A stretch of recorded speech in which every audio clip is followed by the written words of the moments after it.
Olá, você está no Onboard, o seu podcast de liderança e inovação.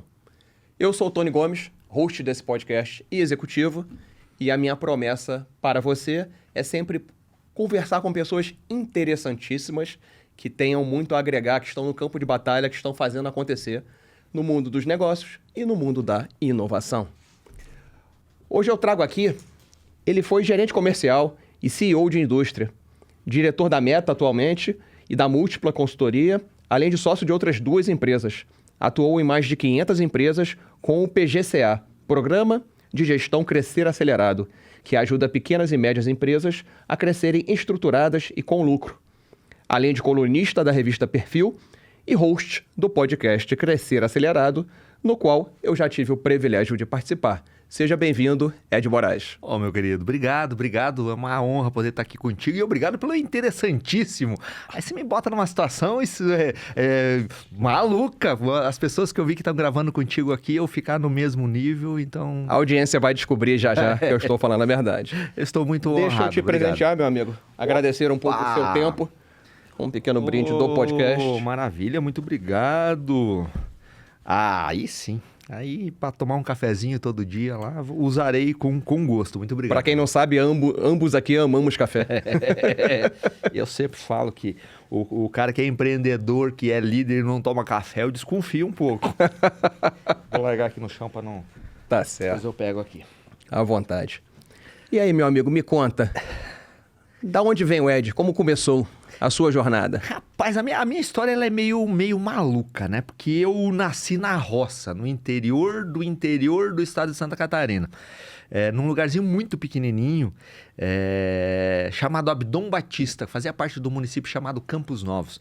E nasci na roça, né? 1976, lá, quase 50 anos atrás.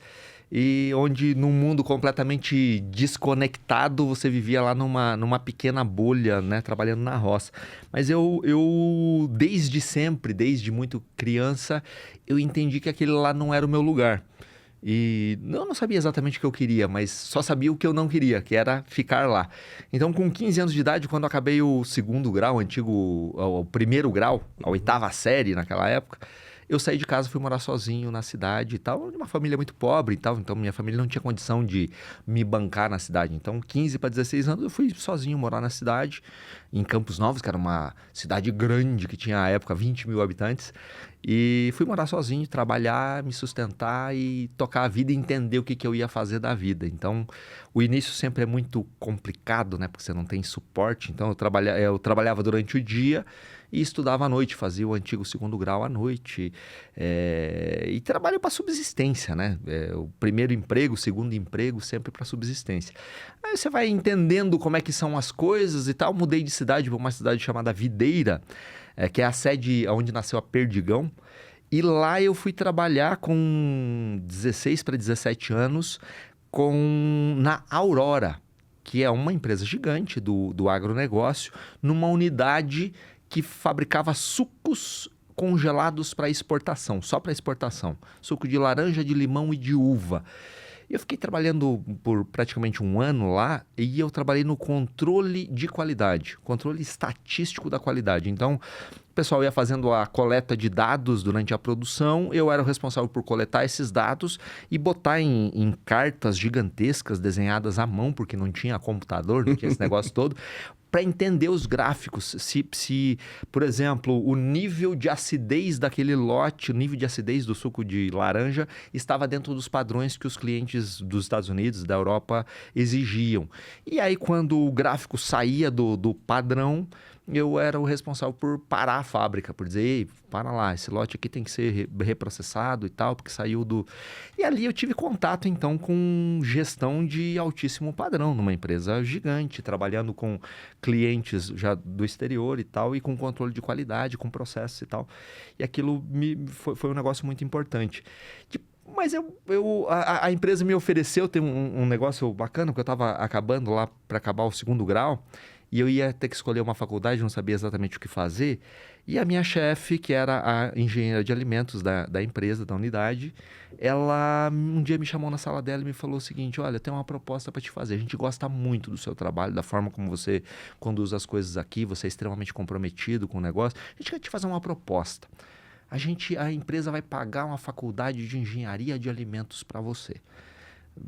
100% paga, a empresa paga tudo, paga transporte, paga alimentação. Então você faz engenharia de alimentos para quando você estiver perto de se formar, você pode assumir essa vaga aqui na empresa, porque ela estava no caminho para ela virar CEO da unidade. Eu pedi uns dias para pensar e adivinha o que eu fiz? Negou. Pedi a conta e fui embora.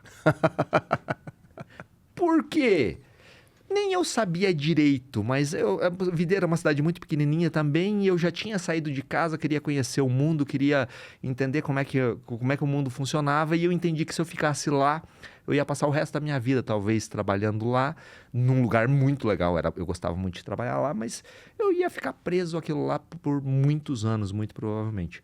E eu larguei tudo e fui embora para Curitiba, sem nunca ter ido para Curitiba. Sem dinheiro, sem ter onde morar e fui explorar o mundo, entendeu? E aí, óbvio, passei uns perrengues complicados por causa disso, porque não tinha família me ajudando e eu era muito tímido. Mas assim, num nível atroz, assim. O relacionamento com as outras pessoas em grupo era muito complicado. E aí eu estava em Curitiba, tentando viabilizar a vida de alguma forma e tal, com bastante dificuldade, e alguém me falou assim: cara, por que você não faz um curso de teatro para você poder melhorar essa questão da tua timidez? Eu falei assim, cara, teatro? Nunca tinha ido ao teatro, nada nesse sentido. Mas a minha timidez me incomodava tanto que eu fui atrás de um curso de teatro para poder trabalhar essa questão da timidez. E aí, óbvio, fui fazer um curso de teatro com esse objetivo, mas você está no meio daquelas pessoas, você acaba trabalhando com isso. E aí eu passei uns 7, 8 anos trabalhando com produção de teatro. Produzi 28 espetáculos de teatro, aí morei em São Paulo, morei no Rio de Janeiro, produzi grandes espetáculos, ganhei 11 prêmios, espetáculos realmente muito bacanas, né? Como produtor, produzi 28 espetáculos de teatro, produzi 4 filmes de curta e média metragem, produzi 3 ou 4 amostras de artes plásticas, livros. E isso me deu uma visão extraordinária de um mundo que eu simplesmente não conhecia. E eu fui me dando conta com o passar do tempo que produzir espetáculo. Eu estive no palco também, né? Fui ator profissional, mas eu era um ator bem meia boca. Mas como produtor eu me destaquei muito. Produzi muitas coisas muito legais. E eu fui entendendo que produzir um espetáculo de teatro nada mais é do que gerir uma pequena empresa. Eu era responsável pelo teatro, pelo financeiro, por captar recursos, por pagar todo mundo, por gerir o dinheiro que entrava dos ingressos, por contratar, fazer contratos dos atores, cuidar de cenário, figurino, fazer com que isso tudo acontecesse.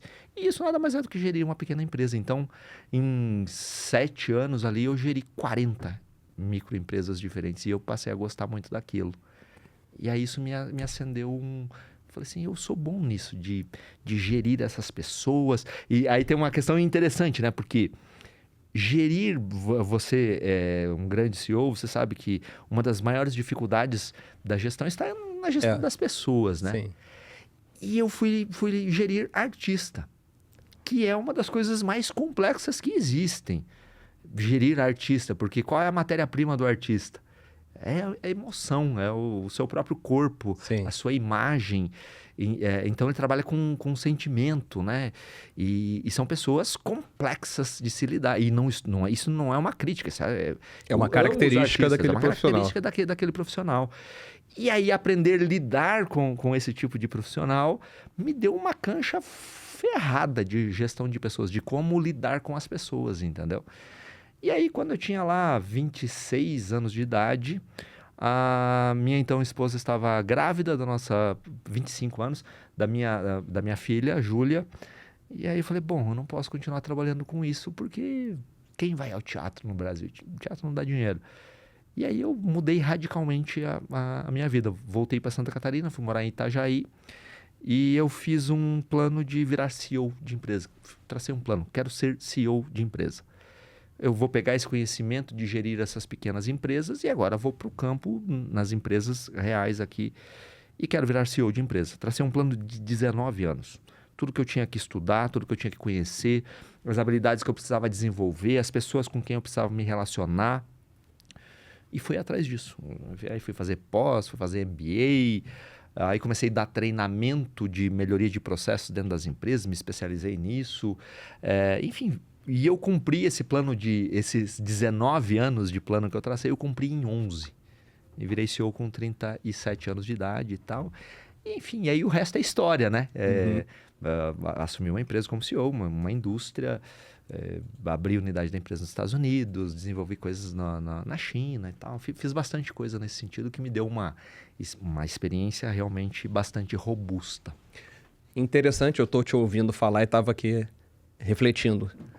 Hoje a gente vive num mundo em que muitos dos jovens anseiam chegar num cargo de chefia, anseiam chegar líder. A liderança hoje ela tem uma fama e uma falsa percepção que de alguma maneira ela pode ser fácil. Você pode fazer um curso, né, um MBA de gestão sem antes ter chegado. Então, ouvindo a sua história, eu percebo que foi um acúmulo de competências não intencional, que você logo no começo, na Aurora, entendeu empiricamente que você consegue entender o sucesso ou o fracasso de um processo através de dados e que através de um desvio de curva você pode prever que lá na frente vai dar certo ou vai dar errado. Então você aprendeu a gerar com dados.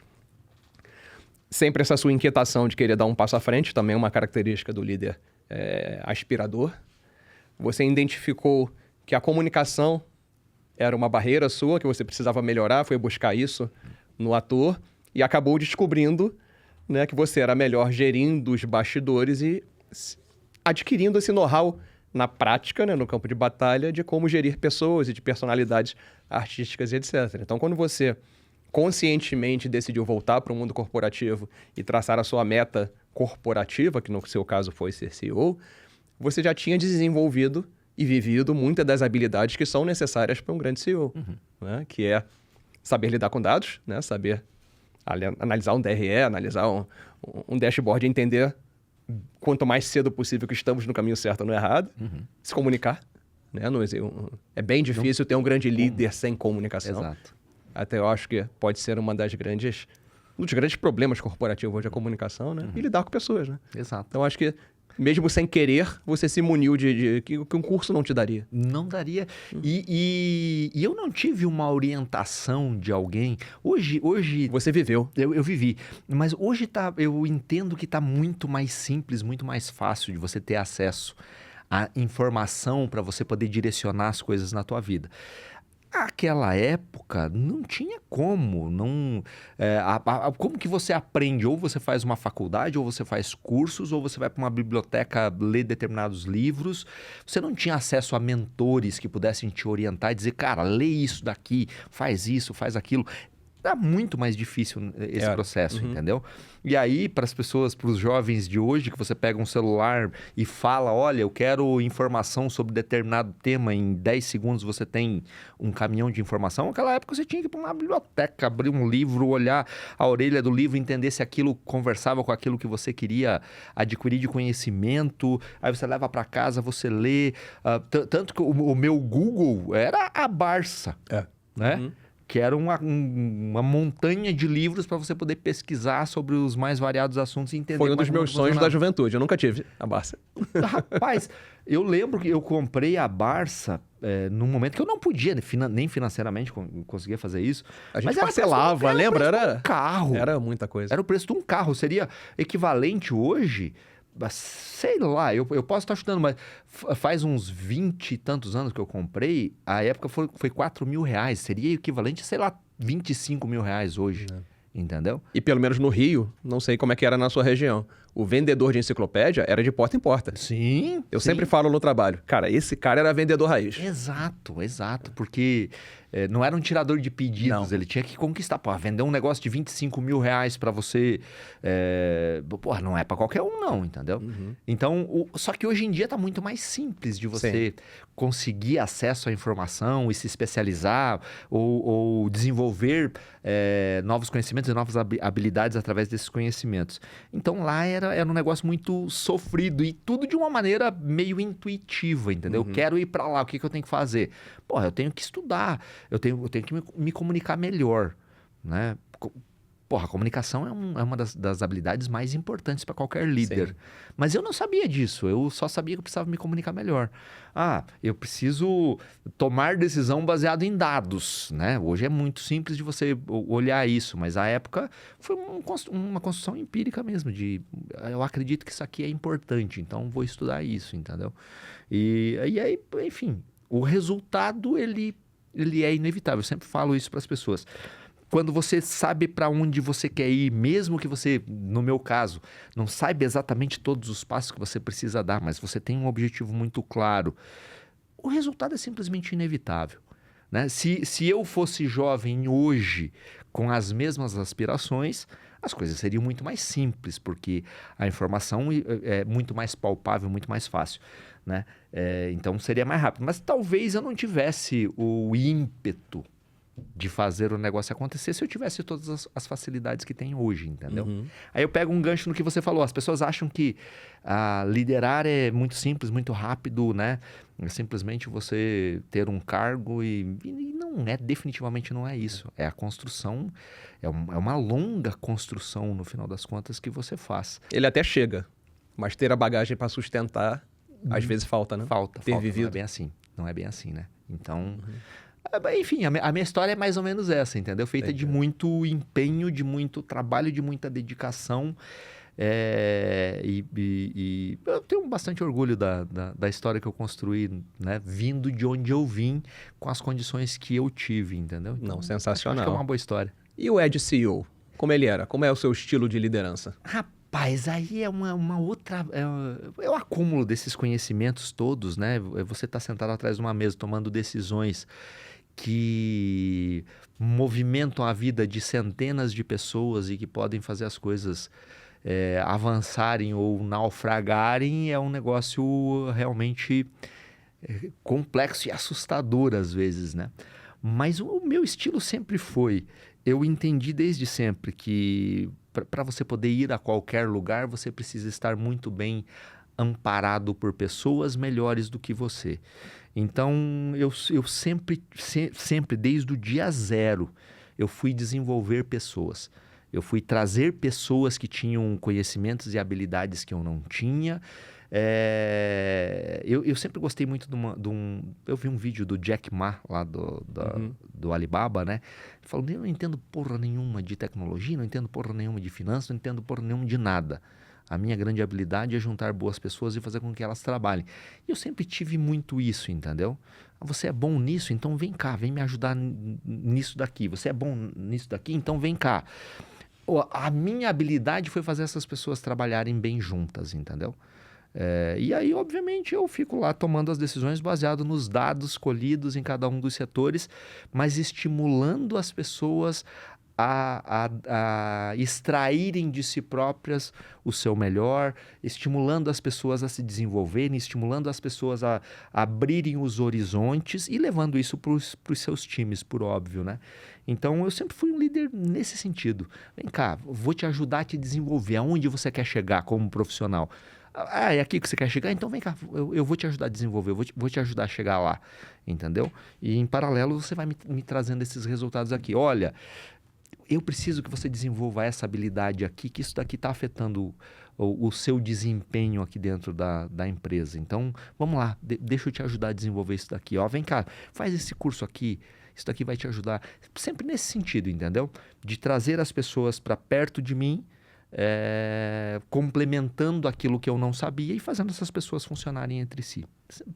Eu acredito que tive bastante sucesso nesse sentido e continuo fazendo isso, estimulando isso como consultor dentro das centenas de empresas que eu já ajudei, entendeu? Entendi.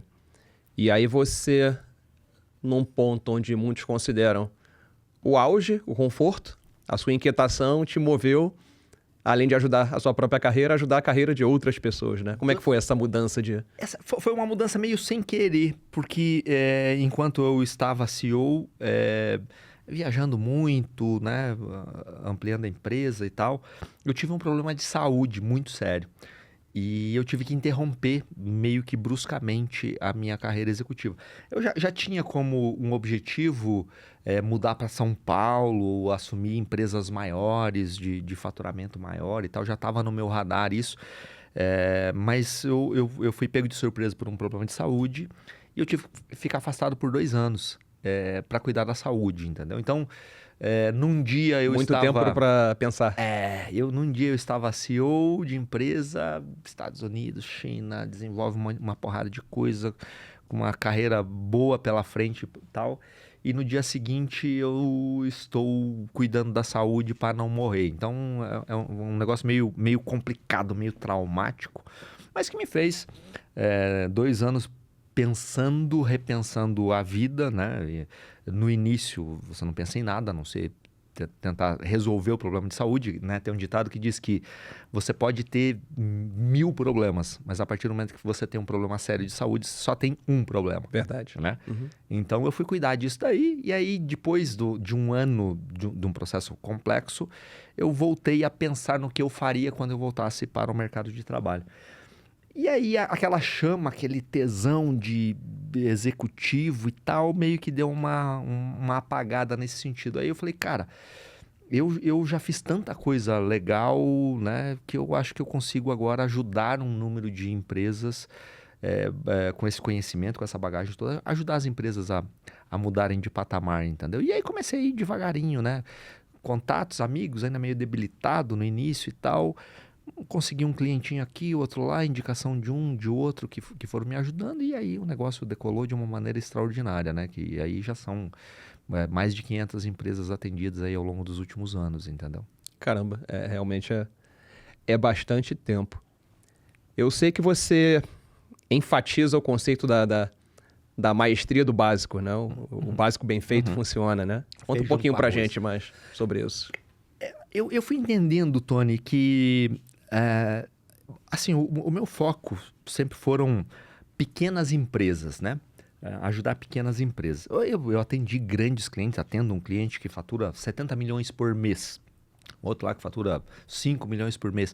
Mas a imensa maioria são empresas que faturam ali de 300 a 3 milhões por mês. Eu estando dentro das empresas, eu fui entendendo o porquê que as empresas tinham tantos problemas. Aí eu sempre faço uma analogia assim, o cara é um bom pintor de casas, né? Tem um ímpeto de querer, de repente, ter uma vida melhor e tal, e ele é bom, ele é mais rápido de todos e tal, e aí ele fala, caramba, eu poderia montar um negócio, outras pessoas trabalhando comigo e tal, e ele chama 2, 3, 4, 5 pessoas e começa a ter algum sucesso nesse sentido e começa a pintar muito mais casas. Daqui a pouco ele está com 10, 12, 15 funcionários, 20 funcionários trabalhando para ele. E passam-se 5 anos e ele se pega de repente em maus lençóis e não sabe exatamente por quê. E aí eu sempre falo, passaram-se 5 anos e o que ele continua sendo? Um bom pintor de casas, entendeu? Por quê? Porque ele não foi preparado para ser gestor, não foi preparado para gerir o financeiro, gerir pessoas da melhor maneira possível, entendeu?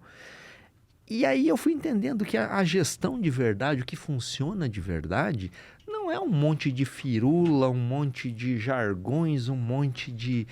É o feijão com arroz bem feito mesmo, entendeu? O que é o feijão com arroz bem feito? No financeiro, você tem um sisteminha básico lá, onde você consiga lançar tudo que entra e tudo que sai da maneira correta, nas contas corretas, para você entender o teu fluxo de caixa, para você entender o teu DRE da maneira mais simples possível, simples, mas não de maneira negligenciada, né? Que você possa tomar decisões a partir daquilo ali, entendeu? Você gerir pessoas não é você subir num pedestal e agora eu sou um empresário, não sou. Não, é no tete a tete aqui, entender o teu funcionário, entender as necessidades dele, entender as deficiências que ele tem e ajudar a corrigir, ajudar a moldar se for preciso, a forjar se for preciso. É você entender que toda empresa tem uma cultura estabelecida e essa cultura precisa ser revista e remodelada para uma cultura de resultados através dessas coisas muito básicas, entendeu? De fazer o feijão com arroz, de fazer o teu financeiro certinho, sem firula, de fazer a gestão de pessoas certinho no tete a tete, com reunião semanal, com reunião mensal, com reunião diária, se for o caso, reunião 1 a 1, para alinhar o time, para alinhar o teu colaborador, de você fazer o planejamento baseado no que os números te dizem e não no baseado em nada, eu acho que podemos ir para lá, entendeu? Enfim, então o feijão com arroz é você fazer o básico, aquele básico que vai te dar números suficientes para você poder tomar qualquer tipo de decisão, entender se você está no caminho certo ou não. As pessoas pensam que para uma empresa poder crescer, ela precisa fazer um monte de firula, não. É o básico bem feito. Feijão com arroz bem feito te leva a lugares onde a esmagadora maioria não consegue chegar. Tem alguns indicadores, 2, 3, que você considera inegociáveis que... Vamos começar por aqui. Se você não sabe isso, a gente nem começa a trabalhar. Financeiro. As pessoas se perdem demais no financeiro, entendeu? Mas nos controles básicos de financeiro. Então, eu peguei até um cliente agora que não faz muito tempo, que fatura 1,5 milhão por mês. Então, nós já estamos falando de 18 milhões de faturamento no ano. Uhum. E ela não tem um sistema. O controle financeiro é meio que nas anotações no caderno e em algumas planilhas de Excel, entendeu? E aí, é óbvio que está completamente perdida e não tem segurança para tomar qualquer tipo de decisão, porque não sabe se o negócio dela é rentável ou não, se o negócio dela vai cair no abismo na semana que vem ou não. Chega na hora de pagar a folha de pagamento, é aquele desespero porque falta dinheiro. Chega agora em novembro para pagar a primeira parcela do 10º e tem que recorrer a banco porque não tem dinheiro em caixa. Por quê? Porque não faz esse básico do financeiro, entendeu? E aí eu falo que tem um sistema, mas é um sistema, não é nada elaborado. Não é um SAP, né? Não é um SAP. É um sistema bom, bonito e barato, mas que te dê a informação que você precisa. Que te dê uma informação para você saber o que você tem de contas a receber nos próximos 2, 3 meses, o que você tem de contas a pagar nos próximos 2, 3 meses, o teu fluxo de caixa, como é que é? O teu fluxo de caixa mensal. Entra 300 e sai 350, ou 320, ou 280... Aí depois o teu fluxo de caixa semanal, na semana, por semana, como é que tá? E depois o fluxo de caixa diário. Às vezes o negócio é tão absurdo. Tem um outro cliente lá que fatura R$500 mil por mês. E toda a folha de pagamento era um sufoco. Tinha que correr pro banco, emprestar dinheiro para poder pagar a folha. Todo mês? Do mês. Não, mas todo mês? Todo mês. Uhum. E era um desespero. Eu cheguei lá, comecei a analisar, implantamos um sisteminha básico lá. Comecei a olhar e falei assim, cara, a empresa é rentável. Qual é o problema? É só desencaixe de fluxo. Você está recebendo no dia 15 e pagando no dia 5 a tua folha. Vamos sentar com o nosso principal cliente lá e ver se a gente não consegue modificar isso. Mas o cara não... Cara, vamos sentar com o cliente. Sentamos com o cliente falou assim, não tem problema, pago dia 2. Acabou o problema, entende? Ou seja, é algo muito básico, mas muitas empresas de pequeno porte sofrem absurdamente com isso. Por quê? Porque não tem os seus dados num sisteminha básico para entender o seu fluxo de caixa. Então isso para mim é completamente inegociável, entendeu? Porque se você não tem essas informações à mão, como é que você vai tomar decisão? Eu sempre brinco. baseado em nada, eu acho que a nossa empresa está indo bem. Não, tem que ser baseado no número ali. Quanto que está entrando, por onde que está entrando, quanto que está saindo, por onde que está saindo. É custo variável, é custo fixo, direto, indireto. Coisas básicas que às vezes o empreendedor também nem sabe como diferenciar, entendeu? Mas o sisteminha básico resolve isso para ele. No final do mês ele consegue ter segurança para poder tomar algum tipo de atitude, algum tipo de decisão, algum tipo de investimento, entender para onde a empresa dele vai, baseado nesses números, entendeu? Então, para mim, isso é inegociável, entendeu? Outra questão que para mim é inegociável é alinhamento de time, né?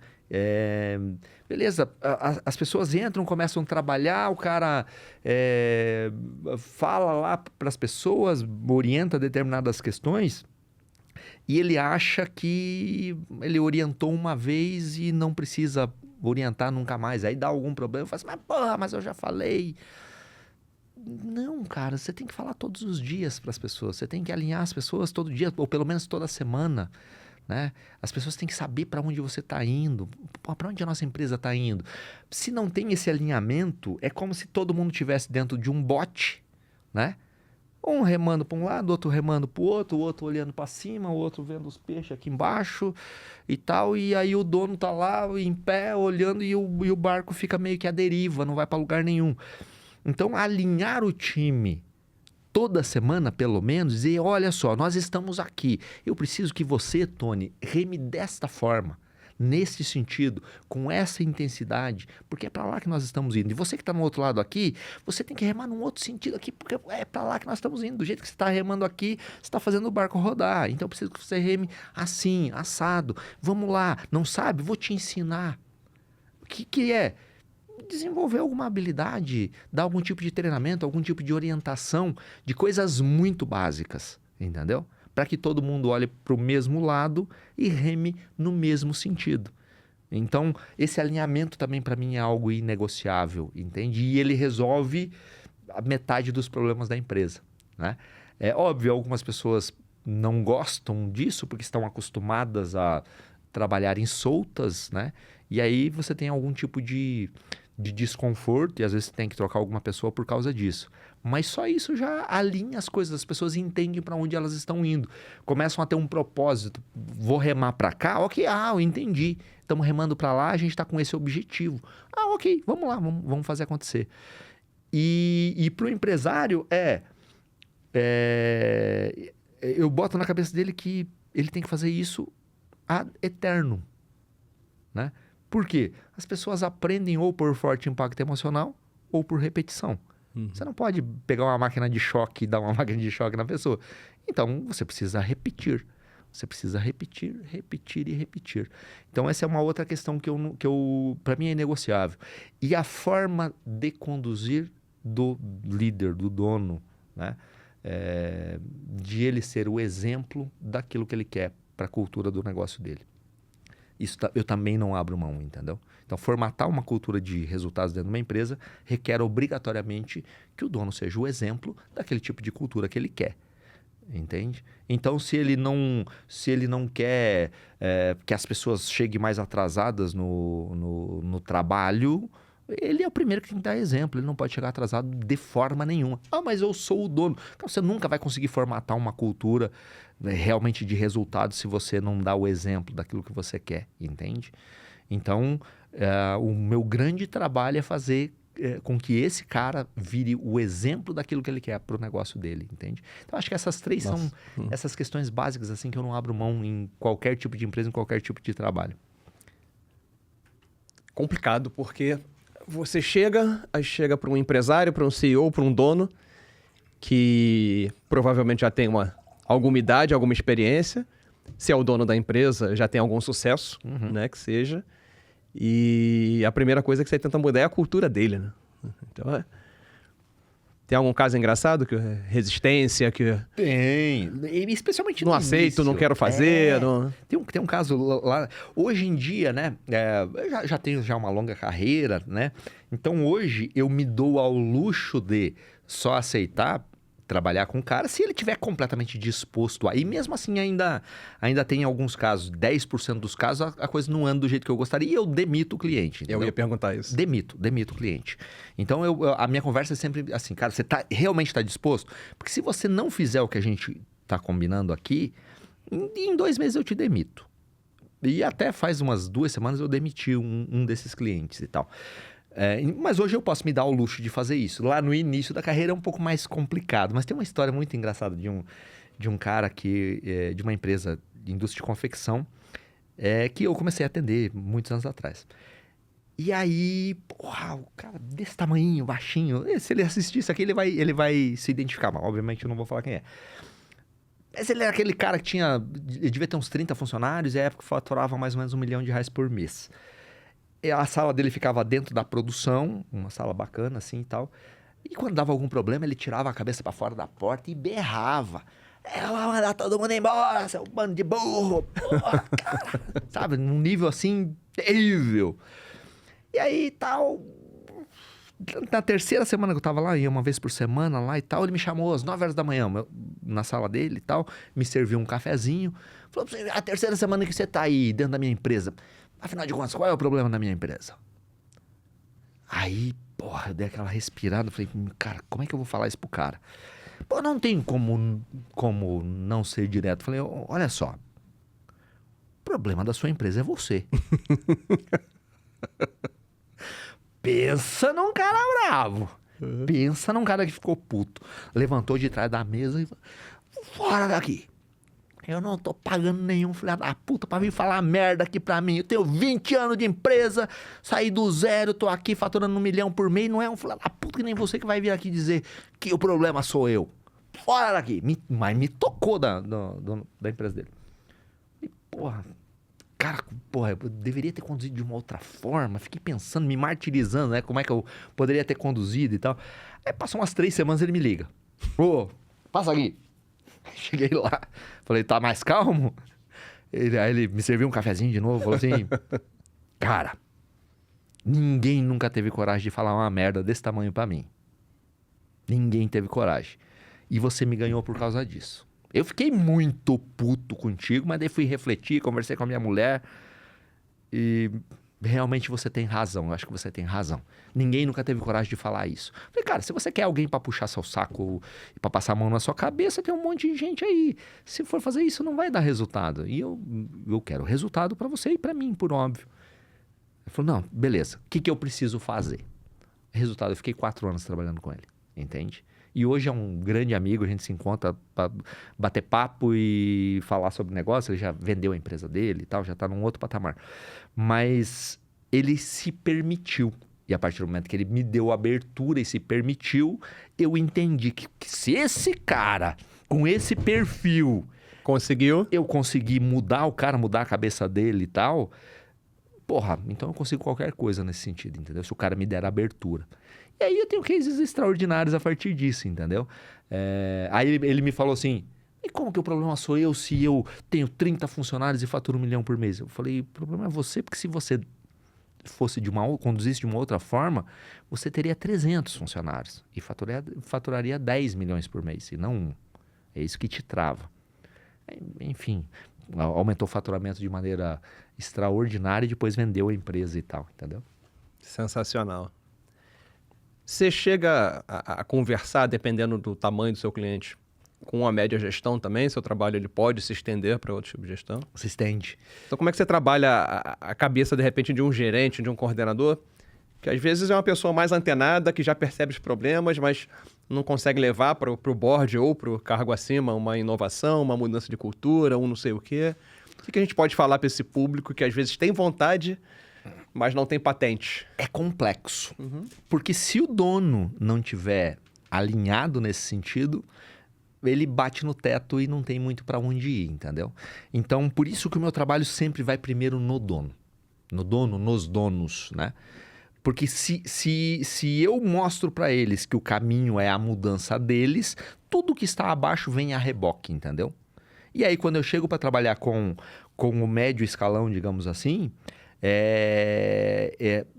a parte de cima já está preparada para absorver novas ideias, para moldar as coisas, entendeu? E aí aproveitar, de repente, porque você tem grandes talentos, às vezes, que estão lá no intermediário e que, por causa daquela cultura de repressão, aquela cultura que não pensa em inovação, que, né, estagnada, não tinha possibilidade de levar suas ideias adiante. Tentou várias vezes e sempre foi podado e tal. Mas quando a gente abre a cabeça do dono, aí florescem coisas extraordinárias de pessoas realmente querendo aproveitar esse embalo e poder botar suas ideias para funcionarem e trazer inovação e trazer melhorar processos, enfim, fazer o negócio acontecer, obviamente com o objetivo de poder crescer dentro da empresa e tal, né? Mas eu trabalho sim o pessoal do meio também para alinhar com a cultura que a gente está estabelecendo lá com o dono da empresa, entendeu? Então, o dono com a cabeça aberta, o pessoal aqui do meio, da parte tática alinhada, o resto vem completamente a reboque, entendeu? E o resultado é inevitável. Legal. E no campo de batalha, como é que você vê a inovação? Você falou em inovação. Como é que você vê a inovação aplicável versus a inovação por vaidade? Sim. Hoje está muito na moda inovar, né? Muito. A pessoa vê um podcast, volta para a empresa, eu tenho que inovar. Tá, mas aonde? Não, eu tenho que inovar. Me tragam ideias inovadoras. Aí eu sempre volto pro básico. Pô, feijão com arroz também. O que é inovação na minha concepção? As pessoas pensam que inovação é você fazer algo simplesmente extraordinário que não existe no mercado e você tem que botar algo e uma energia gigante para poder revolucionar o negócio e tal. E não inovação é você fazer um processo de uma maneira diferente onde você ganhe 5% de produtividade. Entendeu? Aí tem uma história maravilhosa para contar nesse sentido. Muitos anos atrás eu dei consultoria numa tinturaria. Tinha, sei lá, uns 70 anos de história já, uma história sólida, não sei quantos funcionários, trabalhando 24 horas por dia, mas naquela época não tinha tanta tecnologia no negócio, né? Hoje as máquinas estão mais automatizadas e tal. E aí eu fui para dentro da produção para dar uma olhada como é que fazia a produção. Aí, trabalhando 24 horas por dia, ciclos de 1 hora mais ou menos. Então, eu fiquei observando lá, o operador jogou toda a água fora e tal, para ir lá para extração de tratamento e tal, né? Botou os produtos químicos que precisava naquela etapa do negócio, fechou a máquina e tal. A máquina começou a encher. Encheu a máquina de água. E aí a máquina não ligava. Eu peguei um cronômetro e fui cronometrar. Demorou 2 minutos para a máquina ligar e começar o processo e tal. Aquilo me chamou a atenção. Aí fui numa outra máquina lá e tal, a mesma coisa. Fui numa terceira, a mesma coisa. Eu chamei o gerente e falei, escuta, o que está acontecendo? Por que a máquina demora, a partir do momento que ela encheu, ela demora para começar a bater e fazer o processo? Ele falou assim, não, é porque a água precisa ser aquecida a no mínimo 60 graus, dependendo do tipo de tecido, é 70 ou 80 graus. Então, é o período de esquentar a água dentro da máquina. Aí eu fiz a mesma pergunta que você está pensando, provavelmente as pessoas estão pensando agora. Mas por que diabos não bota água quente já dentro da máquina? O cara falou assim, não, primeiro porque não tem como fazer isso, como ter um tonel de água quente, como é que você vai aquecer a água fora? E segundo, são só 2 minutos. Aí aquilo me tirou do sério. E aí aonde que vem a inovação, né, dentro desse assunto? Não, para lá. Quantos ciclos essa máquina faz por dia? A cada 24 horas? Ele falou, 24 ciclos, porque é o ciclo de 1 hora mais ou menos. Eu falei assim, então, vamos fazer uma conta básica. 2 minutos vezes 24 ciclos, nós estamos falando de 48 minutos. Certo? Num dia. Agora multiplica isso por 365 dias. E multiplica quantas máquinas a gente tem aqui? 50 máquinas. Aí ele começou a ficar vermelho. Eram quase 50 ciclos por dia.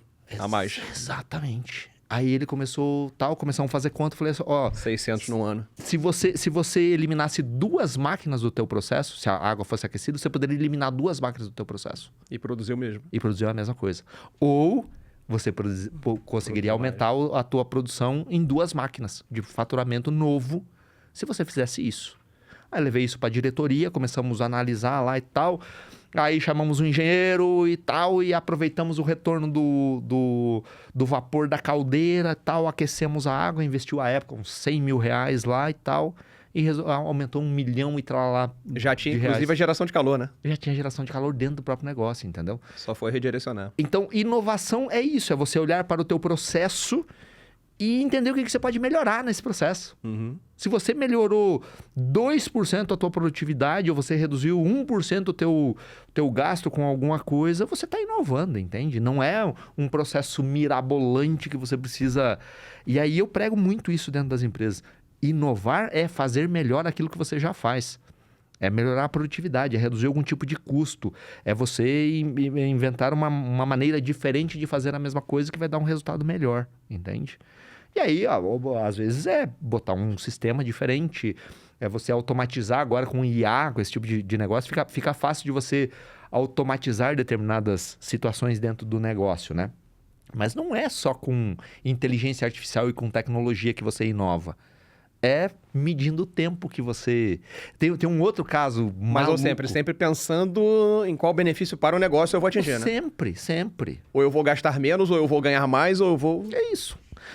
Aí tem um caso até recente de uma empresa lá de logística, né?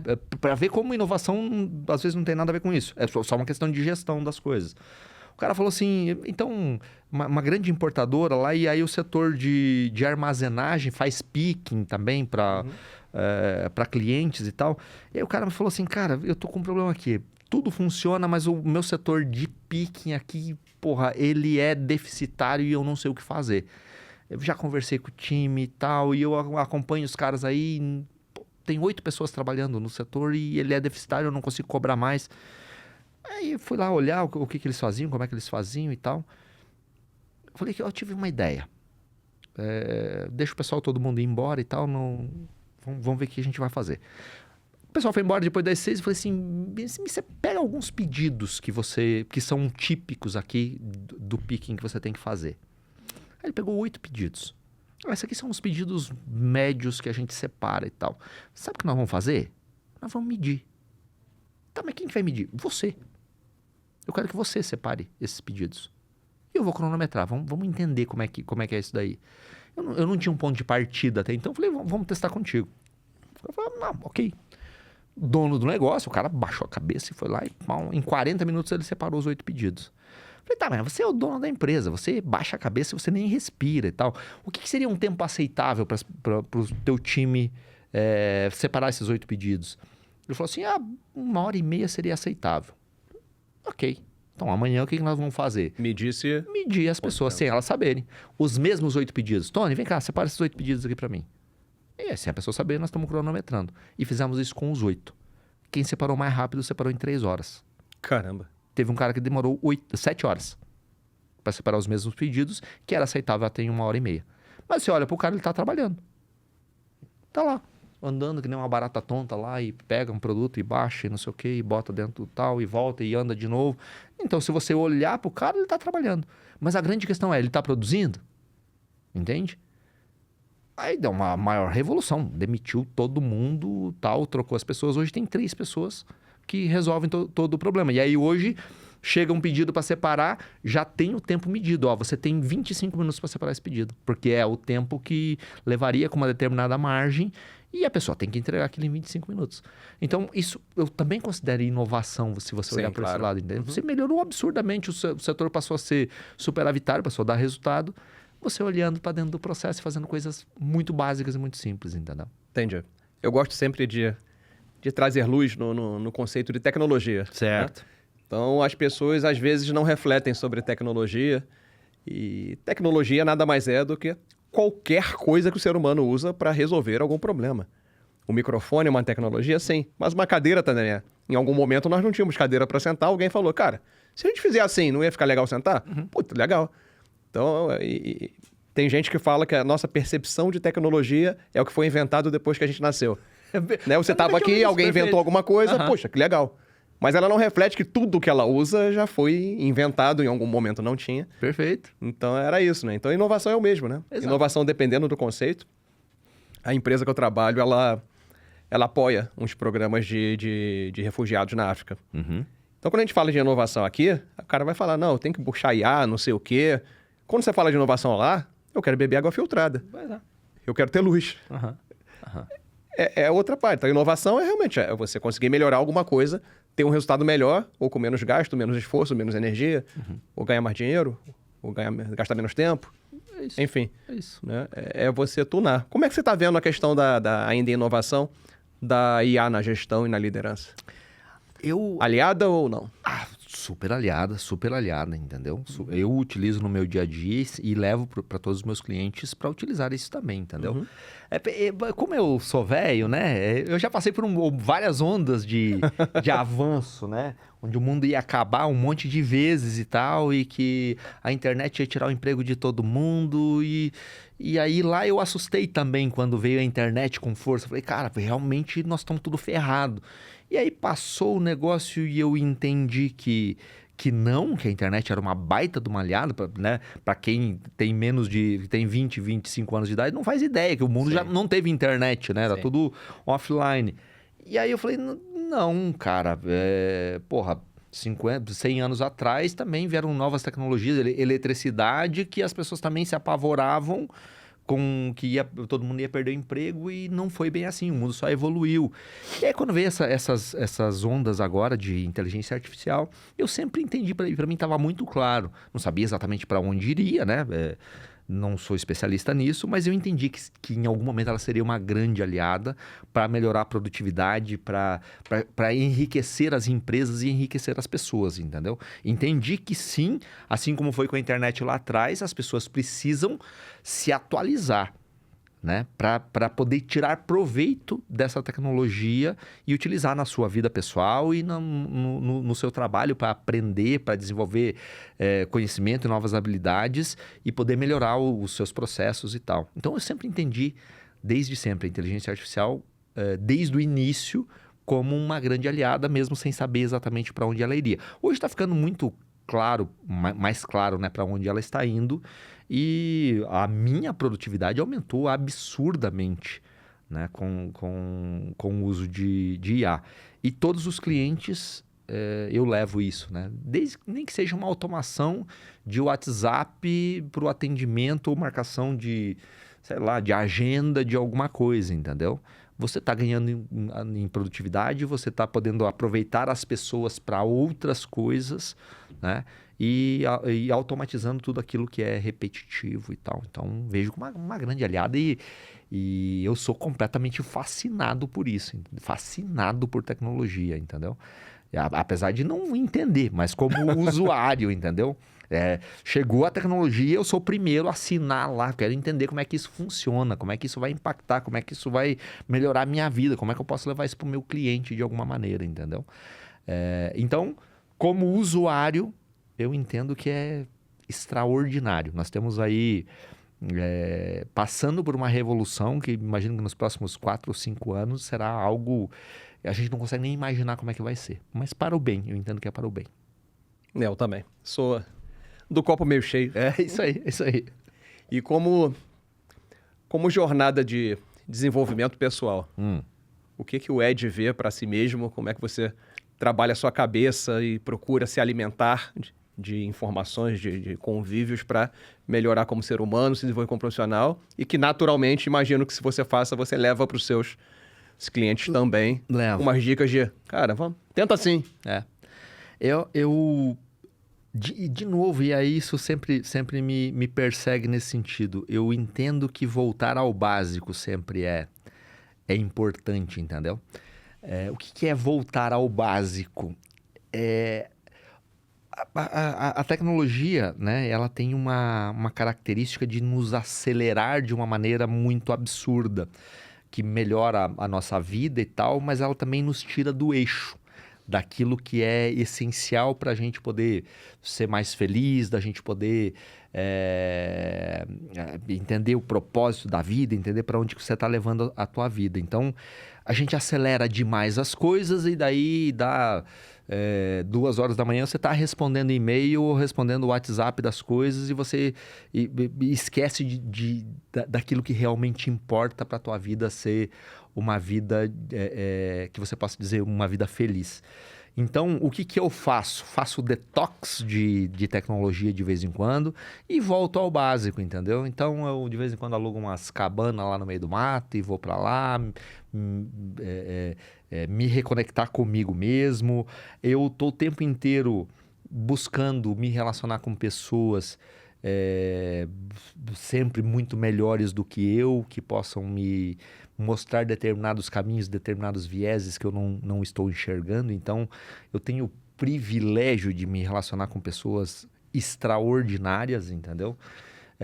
Que me ajudam a apontar os caminhos, assim como eu ajudo os meus clientes a apontar determinados caminhos, elas também me ajudam a dizer assim, ei, baixa a pressão aqui, isso aqui não tem sentido, você está se desconectando de você mesmo aqui, isso daqui não está te fazendo bem.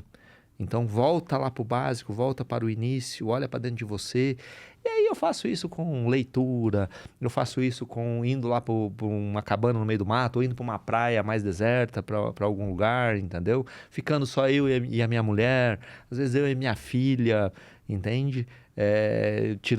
Deixando a tecnologia de lado e olhando mais para dentro de mim mesmo. Isso tem me feito um bem desgraçado nesse sentido, entendeu? Então é me relacionar com pessoas extraordinárias, tá sempre lendo alguma coisa, sempre antenado com as coisas, mas nunca tentando pelo menos não deixar que isso tudo me atropele, entendeu? É um equilíbrio complexo, eu diria, entendeu? Complexo porque a gente é soterrado pelas questões do dia a dia, de trabalho e tal. E se você não parar para se perceber, você acaba passando pelas coisas. Eu costumo falar o seguinte, as pessoas... Qual é o sentido da vida, no final das contas? É a gente buscar ser feliz. Mas que diabos é felicidade, né? E aí, quando você vai ficando mais velho, você vai entendendo as coisas de uma maneira diferente, né? Quando você é muito jovem, você às vezes acha que a felicidade está nas coisas materiais, nas conquistas que você tem, e você vai amadurecendo, você vai entendendo que não é por aí, né? Que conquistas materiais são importantes e te deixam feliz, sim, mas se você troca de carro, pega um carro novo, você fica feliz por, sei lá, um dia, 2 dias, 3 dias, e depois aquilo fica comum e fica rotineiro. E aí eu comecei a perceber o seguinte, o que é felicidade para mim? Felicidade é percepção. É eu perceber as coisas. Se eu paro para perceber, estar aqui contigo, trocando essa ideia contigo, é um momento de absurda felicidade para mim. Mas eu preciso parar para perceber isso. Sim. Porque eu tenho o meu podcast, eu gravo com um monte de gente, entende? E se eu não parar para perceber que isso é um momento muito legal, isso simplesmente passa batido. A gente estava falando de viagem, né? A gente viaja pra caramba e tal, eu viajei muito. Mas toda vez que eu entro num avião, e um piado do meio do mato, moleque da roça, eu tento parar para perceber, olhar pela janela e dizer, que do caralho que é isso daqui? Apesar de ser a centésima vez que eu estou viajando de avião, de olhar pela janela e dizer, cara, que do caralho que é poder estar aqui neste momento, olhando esse pôr de sol de dentro do avião, entendeu? E aí não tem como eu dizer que eu não sou feliz naquele momento, mas eu só sou feliz porque eu parei para perceber. Sim. E aí eu tento levar isso para minha vida em absolutamente tudo. De chegar em casa e a minha mulher me receber com uma dancinha, com um copo de alguma coisa pra gente beber e tal. Só que se eu não parar para perceber, isso vira rotina.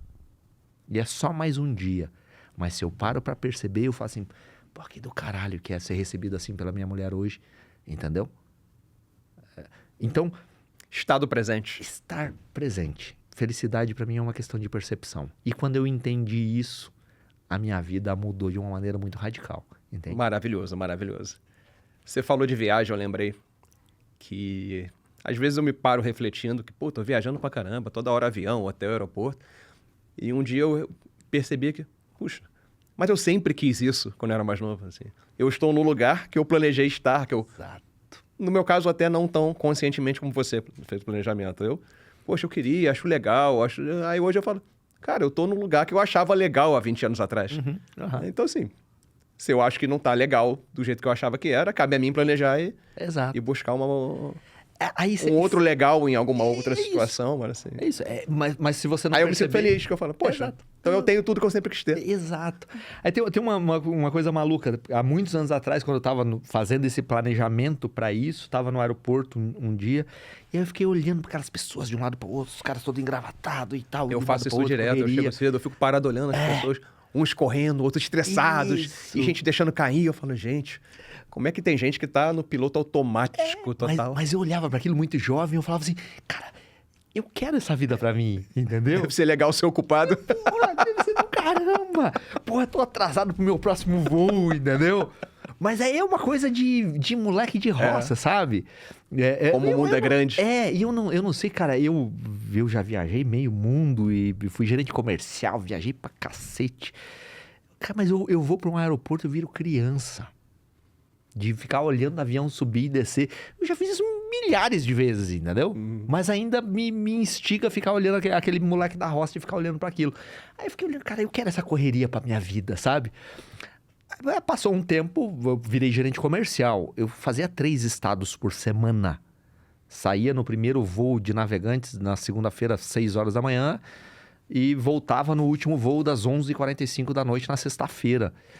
4 anos fazendo isso. Meu recorde foi 43 semanas seguidas, sem falhar uma. Caramba. 43 semanas. Fazendo uma média de 3 estados por semana. Pô, primeiro mês é a coisa mais linda, segundo mês, legal, terceiro mês você já... Puta, chega uma hora, você não aguenta mais avião, hotel, aeroporto e tal. Mas aí em algum momento alguém me falou, cara, você escolheu isso. Porra, então se eu escolhi isso...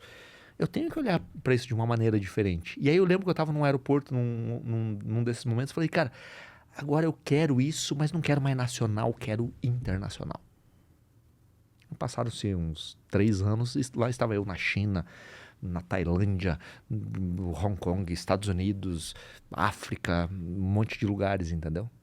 Mas aí, de novo, você cansa daquilo, mas aí quando você entende que felicidade é uma questão de percepção, eu sempre parei e olhei, puta, que do caralho, tá podendo fazer isso, entendeu? E eu levo isso pra minha vida o tempo inteiro, pra qualquer coisa que eu faço. Tento sempre. E aí eu tenho uma parceira que me ajuda também a olhar nesse sentido, e dizer, lembra que felicidade é uma questão de percepção, você não tá percebendo, mas aqui tem um momento muito legal. Maravilhoso. Ed, pra fechar, se alguém da nossa audiência quiser planejar agora, em 2025, né? Poxa... legal, então se eu planejar eu consigo ser CEO. No mundo atual, o que você recomenda para essa pessoa? Cara, mapeie todas as suas habilidades e todas as suas deficiências e entenda que para você ser um bom CEO, você precisa ser minimamente completo. Você precisa ter um conhecimento meio 360 das coisas.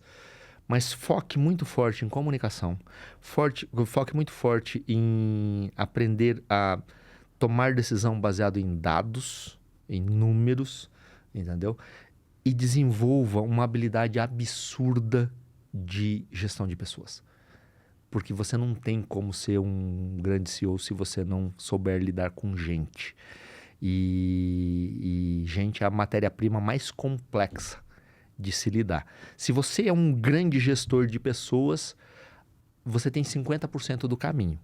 Mas você precisa saber se comunicar muito bem, você precisa entender números, você precisa entender dados, você precisa saber olhar para o futuro, você precisa antecipar o futuro para agora, você precisa...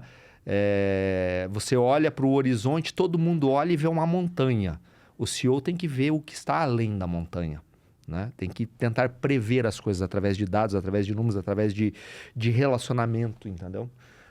É um processo simples? Não, é um processo complexo, né?